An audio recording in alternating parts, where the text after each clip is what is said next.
আসসালামু আলাইকুম friends, welcome to my YouTube channel. আজকে আমি নতুন একটা রেসিপি নিয়ে চলে আসলাম। এগুলো হলো জীবিত ট্যাংরা মাছ, আর এসব মাছ অনেক মজার হয়। আপনারা এই রেসিপিটা ট্রাই করতে পারেন। আর আজকে এই রেসিপিটা হবে দিয়ে, ছোট ছোট কচু, ট্যাংরা মাছ কচু দিয়ে তরকারি। আর এসব কচু ভালো করে ছিলে ধুয়ে নিব।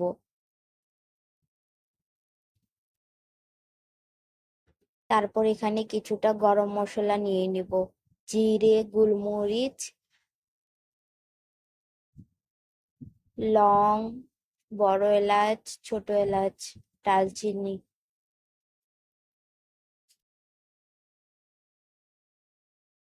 এখন এসবকে ভালো করে গরম করে নিব, হালকা হালকা ভেজে নিব, পুরোপুরি জ্বলা যাবে না।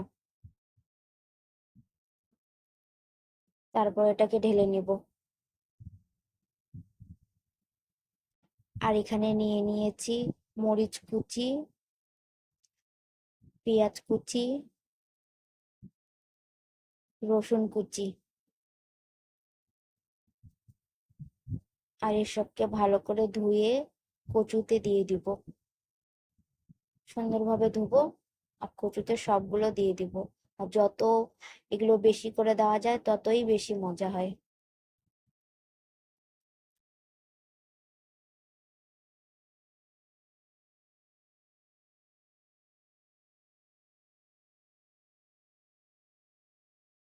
এখানে পরিমাণ মতো লবণ দিয়ে দিব।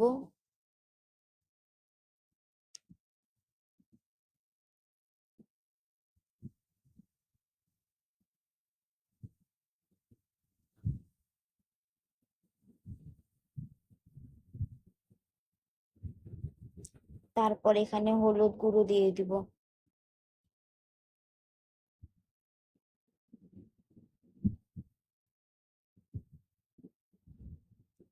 আর এখানে গরম মশলা গুঁড়ো দিয়ে দিব।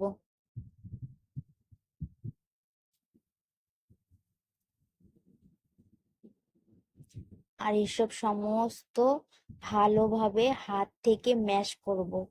আর যত মাখবো এসব ততই মজা হবে। এখানে ট্যাংরা মাছগুলো আছে, এগুলো সবকিছু ভালোভাবে মেখে নেব।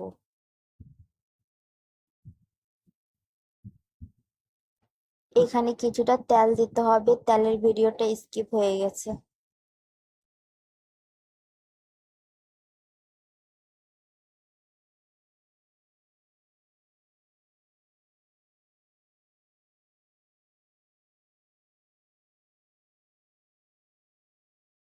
যত মাখবো ততই বেশি মজা হবে।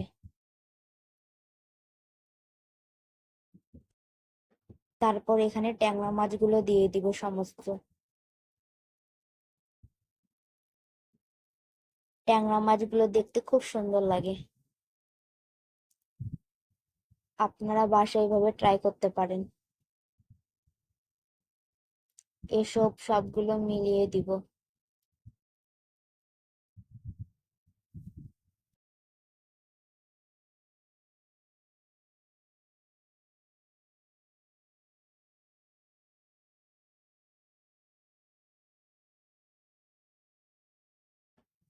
তারপর কিছুটা পানি দিয়ে দিব।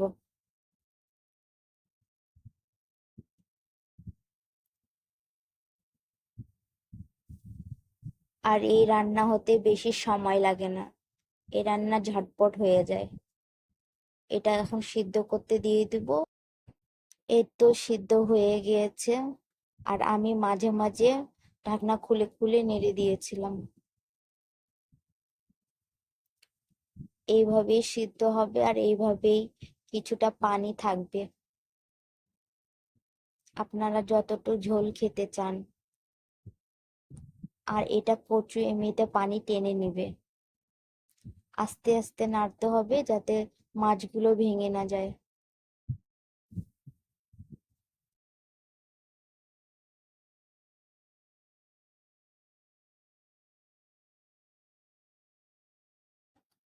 এইভাবে কিছুক্ষণ নাড়তে নাড়তে আমাদের রান্নাটা হয়ে যাবে। যখন সামান্য একটু পানি টেনে নিবে আমাদের রান্নাটা পুরোপুরি হয়ে যাবে।